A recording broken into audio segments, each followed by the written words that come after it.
Hello everyone. હવે આપણે scene 3 જોઈશું. સીન 1 સીન 2 જોયું. પુસ્તક પલળી ગયું છે અને તમે જોયું છે બીજા વિડીયોમાં કે અને બુકમાં પણ વાંચ્યું હશે કે અબ્રાહમ લિંકન બહુ વિચારમાં છે અને પછી એ પાક્કો નિર્ણય લે છે અને પછી ફેડ આઉટ થઈ જાય છે. હવે દ્રશ્ય 3. અગાઉનો ટીચર્સ રૂમ, સવારનો સમય. લિંકન સાહેબની સામે ઊભો છે. ટીચર્સ રૂમમાં જ છે. આગળ બતાવ્યો તો એ શિક્ષક કહે, બોલ, કંઈ મદદની જરૂર છે તારે? લિંકન કહે, સર, આપે મને જે ચોપડી આપી હતી. હવે કહે છે કે સર, તમે મને જે ચોપડી આપી હતી એમ.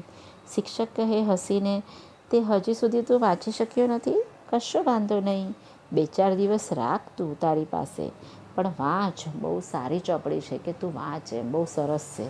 એ ટાઈમે કંઈ ફોન પછી એવું બધું નહોતું કે આપણે ફોનમાં બધા PDF ડાઉનલોડ કરી દઈએ ને વિડીયોઝ જોઈએ ને એવું બધી ફેસિલિટી નહોતી. બરાબર, બુક જ વાંચવી પડતી હતી. લોકો બુક લખતા, વાંચતા. બરાબર. લિંકન કહે, સર, મારાથી જે ગફલત થઈ છે તેનું મને દુઃખ છે. ગફલત એટલે કે ભૂલ. પણ રાત્રે તમે આપેલું પુસ્તક વાંચતા વાંચતા મને ઊંઘ આવી ગઈ કે હું તો સૂઈ ગયો.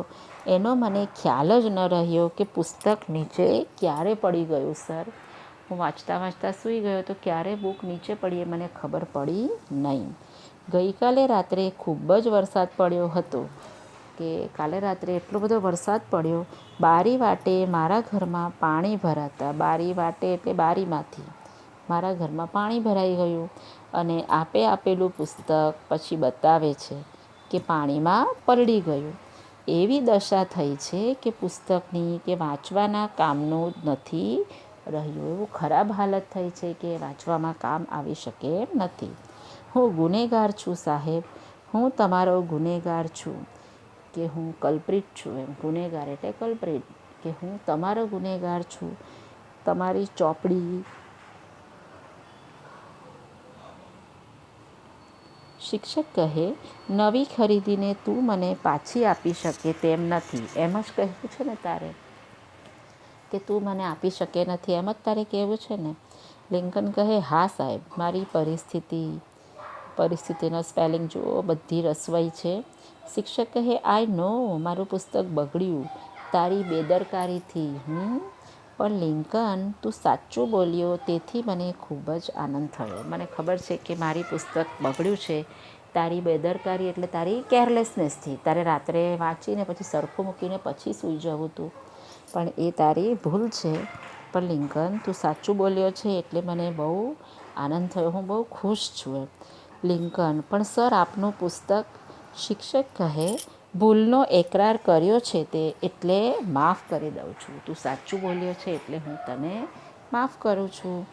લિંકન કહે, એ આપની ઉદારતા છે કે આપે મને માફ કર્યો, પણ હું મારી જાતને માફ કરી શકું એમ નથી સર. હું પોતાને, ભલે તમે મને માફ કરો, પણ હું મારી જાતને માફ કરી શકું એમ નથી. શિક્ષક કહે, મતલબ?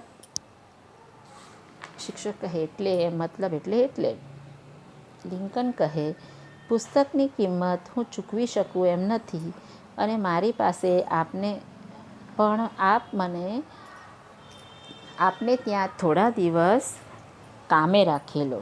હવે કહે છે કે હું બુકની વેલ્યુ તમને આપી શકું એમ નથી, પણ તમે મને તમારા ઘરે કામ કરવા રાખેલો.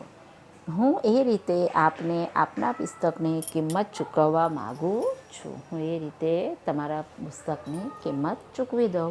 તમે થોડા દિવસ મને કામ કરવા દો. હવે બચ્ચા પાસે કંઈ કામ કરાવાય? એ પણ ઘરનું ના કરાવાય, પાપ લાગે. શિક્ષક કહે, દ્વિધા અનુભવતા, પણ મેં તને માફ કરી દીધો છે પછી તારે કે તું શું કામ આવું કરે છે? મેં તને માફ કરી દીધો, એમાં શું થઈ ગયું? થાય તો એમ. લિંકન કહે, આપના માટે નહીં, પણ મને મારા મનની શાંતિ માટે, પ્લીઝ પ્લીઝ. કે તમારા માટે નહીં, પણ મને મનમાં શાંતિ મળે માટે, પ્લીઝ પ્લીઝ સર, પ્લીઝ થોડા દિવસ કામ કરવાનો મોકો આપો મને, પ્લીઝ સર, કામ કરવા દો. શિક્ષક કહે, ખૂબ જ મથામણના અંતે, ઓકે, આવતીકાલથી રોજ સવારે મારા ઘરે આવીને તું બાગ કામ કરજે, છોડવાઓને પાણી આપજે. શું કામ કીધું? કે તારે મારા ગાર્ડનમાં બાગકામ એટલે ગાર્ડનનું કામ કરવાનું છે. શું કામ કરવાનું? કે છોડવાઓને પાણી પાવાનું અને જે એક્સ્ટ્રા વીડ્સ હોય એ બધું કાઢી નાખજે, બરાબર? લિંકન કહે, થેન્ક યુ સર. શિક્ષક હસીને, હવે તો તારું મન હળવું થયું ને? કે હવે તો તું ફ્રી થયો ને, એમ તને કંઈ ટેન્શન નથી ને, એમ કરીને. તો લિંકન કહે, હા હાશ, હવે મારા મનને શાંતિ મળશે. શિક્ષક લિંકનને આહોભાવથી જોઈ રહ્યો.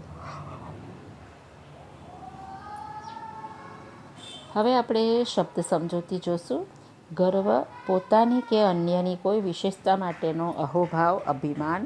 જિજ્ઞાસુ, જાણવાની ઈચ્છાવાળું. વાછટ, પવનથી ઉડેલા વરસાદના છાંટા. આત્મસંઘર્ષ, જાત સાથે મથામણ. ફેટ આઉટ, ઝાંખો પ્રકાશ. ગફલત, ભૂલ. બારી વાટે, બારીમાંથી. દશા, હાલત, સ્થિતિ, પરિસ્થિતિ, આજુબાજુની સ્થિતિ, સંજોગ. બેદરકાર, કાળજી વગરનું. એકરાર, કબૂલાત. હવે ભાષા સજ્જતા સર્વનામ છે. એ મેં તમને વિડીયો બનાવીને મોકલી આપ્યું છે. મારે તમને નોટ્સ આપવાની બાકી છે, એ હું આજે મોકલાવી દઈશ તમને, બરાબર? તમે કમ્પ્લીટ કરી લેજો. હવે સ્વાધ્યાય, નીચેના દરેક પ્રશ્નનો ઉત્તર એક એક વાક્યમાં લખો. શિક્ષક અબ્રાહમને શા માટે ખુશીથી પુસ્તક આપે છે? શા માટે અબ્રાહમને ખુશીથી પુસ્તક આપે છે? કારણ કે શિક્ષકને એના જેવા પરિશ્રમ પ્રિય વિદ્યાર્થીને માટે ગર્વ હતો અને એ પોતે જાતે મહેનત કરીને પોતાનો શિક્ષણનો ખર્ચ કાઢતો હતો માટે. પુસ્તક શાથી પલળી ગયું? રાત્રે પડેલા વરસાદથી બારી વાટે ઘરમાં વાછટ આવી અને પાણી ભરાઈ ગયું અને એ પુસ્તક જ્યારે નીચે પડ્યું તે પાણીમાં પડ્યું, તેથી પુસ્તક પલળી ગયું. શિક્ષક લિંકનને કયું કામ સોંપે છે? શિક્ષક લિંકનને તેના ઘરે છોડવાઓને પાણી પાવાનું અને બાગકામ કરવાનું કામ સોંપે છે. અંતે શિક્ષક લિંકનને કેવા ભાવથી જુએ છે? અંતે શિક્ષક લિંકનને અહોભાવથી જુએ છે. અબ્રાહમ લિંકન સાહેબ પાસે કેમ આવ્યો હતો? તો અબ્રાહમ લિંકન સાહેબ પાસે સાહેબે જે પાઠ ભણાવ્યો હતો તેના જેવું જ બીજું પુસ્તક લેવા માટે આવ્યો હતો. પુસ્તક ખરાબ થઈ જવાથી અબ્રાહમ લિંકન શું વિચારે છે? પુસ્તક ખરાબ થઈ જવાથી અબ્રાહમ લિંકન વિચારે છે કે ઓહ, હવે હું સરને શું જવાબ આપીશ? નવી ચોપડી ખરીદીને પાછી આપી શકું એવું પણ નથી. જૂઠું બોલું, સરને જઈને એમ કહું કે પુસ્તક કોઈ ચોરી ગયું, કે ના, એમ કહું કે રસ્તામાં પડી ગયું. અબ્રાહમ લિંકન સાહેબ પાસે જઈને શી વાત કરે છે? અબ્રાહમ લિંકન સાહેબ પાસે જઈને વાત કરે છે કે પુસ્તકની કિંમત તો હું ચૂકવી શકું એટલી રકમ નથી, તો આપ મને આપને ત્યાં થોડા દિવસ કામે રાખી લો. હું એ રીતે આપને આપના પુસ્તકની કિંમત ચૂકવવા માગું છું. સાહેબે અબ્રાહમ લિંકનને માફ કરી દીધો, છતાં તેણે સાહેબને શું કહ્યું?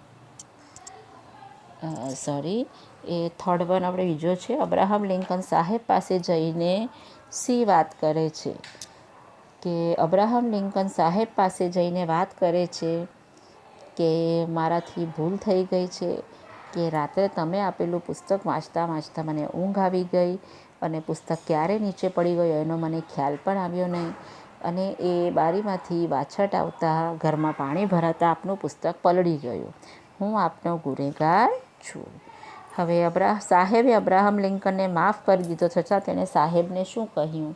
એમાં આવશે પુસ્તકની કિંમત હું ચૂકવી શકું એટલી રકમ તો નથી મારી પાસે, પણ આપ મને આપને ત્યાં થોડા દિવસ કામે રાખી લો. હું એ રીતે આપને આપના પુસ્તકની કિંમત ચૂકવવા માગું છું. પછી કોણ બોલે છે, કોને કહે છે, હું તમને કરાવી દઈશ. હવે છેલ્લું છે 8th શબ્દકોશનો ક્રમ. પહેલું આવશે કોરું, પછી ગેરહાજરી, પછી પતન અને છેલ્લે સાંજ. ઓકે, તો આના તમારે ટોટલ 25 હાર્ડવર્ડ્સ લખવાના છે અને શબ્દ સમજૂતી. ઓકે, ક્વેશ્ચન આન્સર્સ હું તમને પછી મોકલાવી દઈશ notes. Okay, bye, take care.